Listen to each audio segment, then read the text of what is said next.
La Bible dit, tous ont péché et sont privés de la gloire de Dieu. En vue humaine, on me dit, wow, cet homme est bien. Mais si vous le mettez à côté de Dieu, à côté de la perfection de Dieu, il n'est pas joli à voir. Vous connaissez peut-être cette image. Vous nettoyez bien votre appartement, vous enlevez la poussière partout. Avec un temps tout à fait normal, gris, comme aujourd'hui. Enfin, comme maintenant, parce qu'aujourd'hui il a fait beau, mais là... Et puis, tout d'un coup, il y a un rayon de soleil qui arrive et qui tape sur les meubles. Et puis, vous voyez plein de poussière partout. Ça, vous ne l'aviez pas vu avec vos yeux. Mais quand la lumière de Dieu arrive dans le cœur d'un homme, elle dévoile tout ce qui ne va pas. Et il y en a. Des pleines de poussière partout. Des toiles d'araignée, tout ce que vous voudrez. C'est horrible. Quelquefois, on fait le ménage dans sa vie, on dit, bon, à partir de maintenant, je ne fais plus ci, je ne fais plus là. On dit, ça y est, je suis en règle avec Dieu. Non. Il suffit que Dieu vienne dans votre vie, qu'il y mette sa lumière à lui, et là, vous allez voir que il y a plein de choses qui ne vont pas. Plein.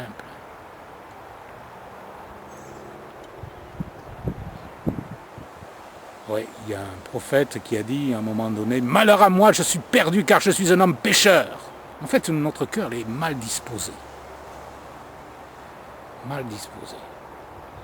Nous avons du mal à faire le bien. Nous sommes attirés par le mal. C'est inné à notre nature. Vous savez, pour faire le mal, c'est pas difficile, il n'y a qu'à se laisser aller. C'est comme vous mettez une planche en bois sur une rivière, cette planche, elle va suivre le courant. Il n'y a qu'à se laisser aller. Suivre le courant, et on fait le mal, naturellement. Parce que pour faire le bien, pour faire un demi-tour, il faut marcher à contre-courant. C'est-à-dire dans le sens inverse de la rivière. Alors il faut nager, c'est fatigant, on n'y arrive pas. Alors il y a des gens qui essaient de faire ça avec leurs propres efforts. Ils n'y arrivent pas. C'est trop dur. Pendant un petit moment, on peut remonter la rivière un petit peu. Pour les bons nageurs, ça peut durer quelques kilomètres, peut-être. Mais au bout d'un moment, ils n'en peuvent plus et ils se noient. Si Jésus-Christ, si Yeshua n'entre pas dans notre cœur, Al-Mashiach, le Messie, n'est pas dans notre cœur pour nous donner la force de faire ce qu'il veut, on n'y arrivera jamais. C'est impossible. C'est trop dur. C'est pas tellement dur de fêter les fêtes de Dieu ou de faire Shabbat. C'est pas ça qui est dur. C'est ce qu'il y a de mauvais en nous, notre égoïsme, notre orgueil, nos mauvais penchants. C'est ça qui est dur à déraciner. La Bible dit, et comme le péché est entré dans le monde, et par le péché la mort, parce que tous ont péché. Tous, sans exception.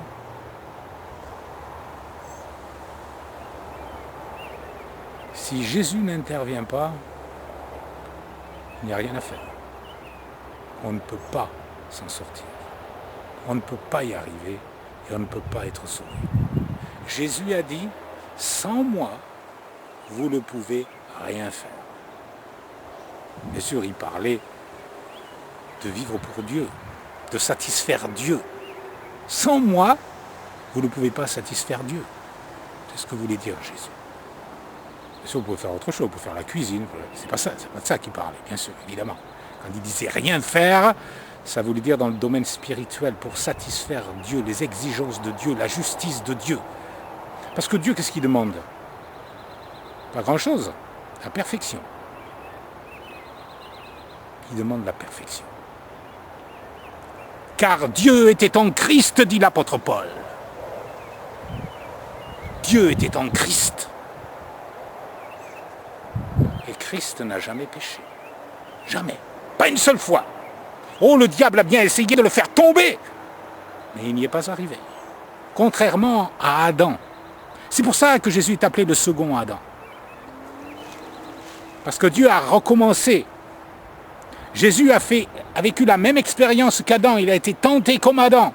La Bible dit qu'il a été tenté comme nous en toutes choses sans jamais pécher. Jamais, jamais, jamais. Pas une seule mauvaise pensée. Il est le sacrifice de Dieu sans défaut et sans tâche. C'est pour ça qu'il a pu être offert en sacrifice pour les péchés. Parce que Dieu demandait un animal sans défaut et sans tâche.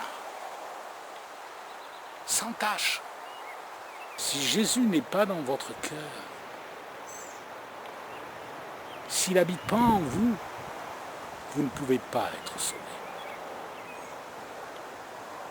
La Bible dit, si quelqu'un n'a pas l'esprit de Christ, il ne lui appartient pas. On ne naît pas un enfant de Dieu.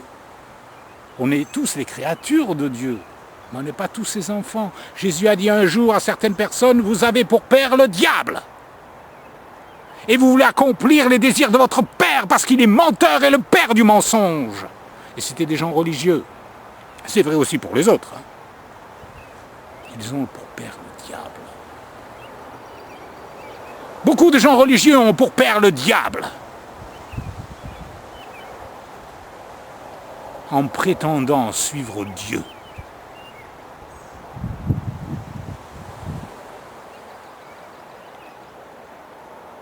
On ne naît pas un enfant de Dieu, on le devient.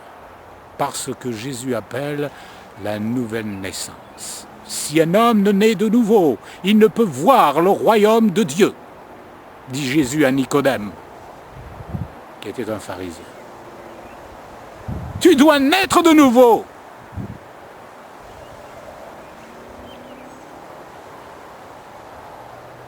Tu dois naître d'esprit. Tu dois naître par l'Esprit de Dieu. Tu dois inviter Jésus-Christ à venir habiter dans ton cœur. Tu dois lui dire, Seigneur, à partir de maintenant, je fais un demi-tour dans ma vie. Je veux changer de vie. Je veux te suivre et faire ta volonté. Je veux observer tes commandements, ta loi, tes ordonnances.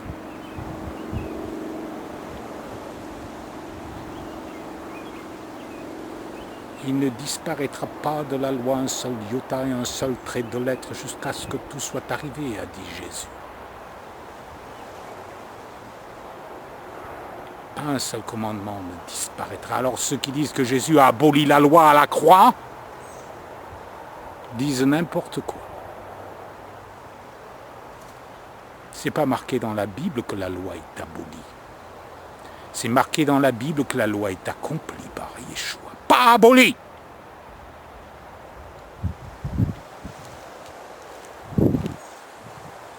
Certains disent que la loi c'est les rudiments du monde.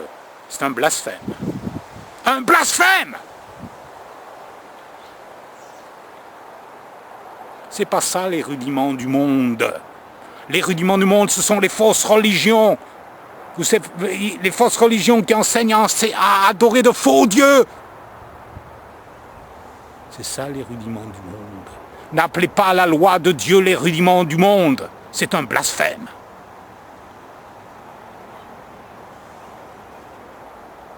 Que dit la loi? Tu aimeras le Seigneur ton Dieu de tout ton cœur, de toute ton âme, de toute ta pensée, ton prochain comme toi-même. Est-ce que c'est un rudiment du monde, ça? Honore ton père et ta mère afin que tu vives vieux sur la terre. C'est un rudiment du monde, ça?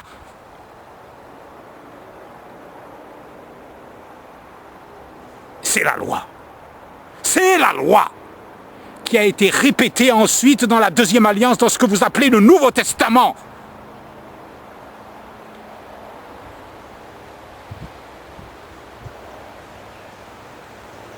Crois au Seigneur Jésus et tu seras sauvé.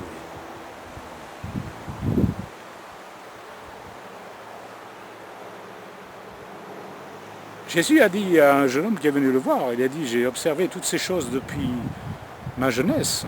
Parce que Jésus lui a demandé, tu connais les commandements? Il n'a pas dit, un jour ça sera aboli. Non, non, il n'a jamais dit ça. Il n'a jamais dit ça, Jésus. Il a dit le contraire.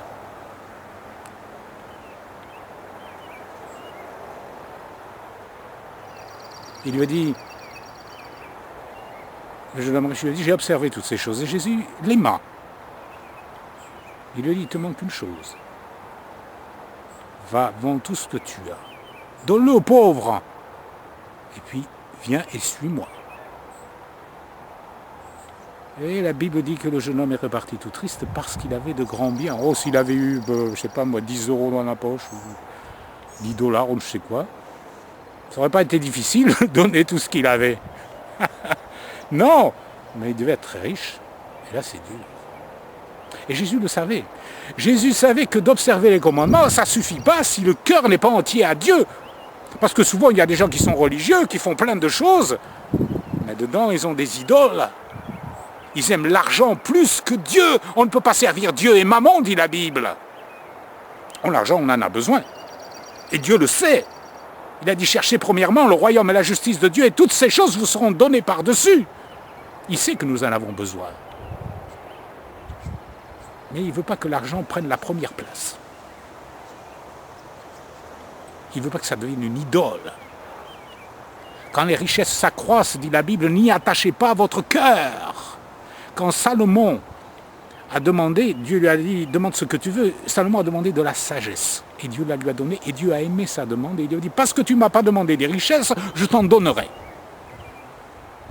Quand les gens sont trop intéressés par l'argent, Dieu ne leur en donne pas. Il leur donne peut-être ce qu'il faut, ce qu'ils ont besoin, mais pas plus. Et puis les gens qui sont complètement désintéressés, quelquefois, pas toujours, mais quelquefois, il leur en donne beaucoup. Mais c'est Dieu qui décide. C'est Dieu qui décide. Dieu nous aime. Mais il est le mal qui est dans notre cœur. Il veut changer ce qui ne va pas à l'intérieur. Nous sommes malades. Malades. Alors quand on a la grippe, soit on prie, on peut guérir la prière, soit on peut prendre des médicaments, des aspirines, ou de la vitamine, ou peut-être d'autres médicaments. Ça peut guérir une grippe ou peut-être une autre maladie. Un médicament qui guérit les mauvais penchants du cœur, ça n'existe pas. Il n'y a que Jésus qui peut guérir ce genre d'affection. Et puis il y a des gens qui cherchent souvent les miracles, ils veulent être guéris de leur corps. Moi j'ai rien contre, au contraire, je suis toujours triste quand quelqu'un est malade. Qui que ce soit d'ailleurs, même au pire ennemi, je voudrais qu'il soit bien. Mais souvent ils cherchent la guérison du corps avant la guérison du cœur. Il faut commencer par le cœur. Si vous venez à Dieu, vous êtes malade, Dieu peut vous guérir, c'est vrai. Mais cherchez d'abord la guérison du cœur. C'est ça le plus important. Car c'est de l'abondance du cœur que la bouche parle. C'est du cœur que viennent les mauvaises choses, a dit Jésus, les meurtres, les adultères, l'impudicité, l'orgueil, l'envie, la jalousie. Toutes ces choses sortent du cœur de l'homme et souillent l'homme. Et puis si la maladie existe, c'est à cause de ce qu'il y a de mauvais dans le cœur des gens. Parce que si le péché n'existait pas, la maladie n'existerait pas. Donc soignez le cœur d'abord. Et pour soigner le cœur, n'allez pas à la pharmacie ou chez le psychologue ou le psychiatre. Allez voir Jésus. Allez voir Dieu. Par Jésus, il est le seul médiateur entre Dieu et les hommes, dit l'apôtre Paul. Le seul médiateur. Jésus a dit, je suis la porte. Si quelqu'un entre par moi, il sera sauvé. Si quelqu'un entre par ailleurs, c'est un voleur et un brigand.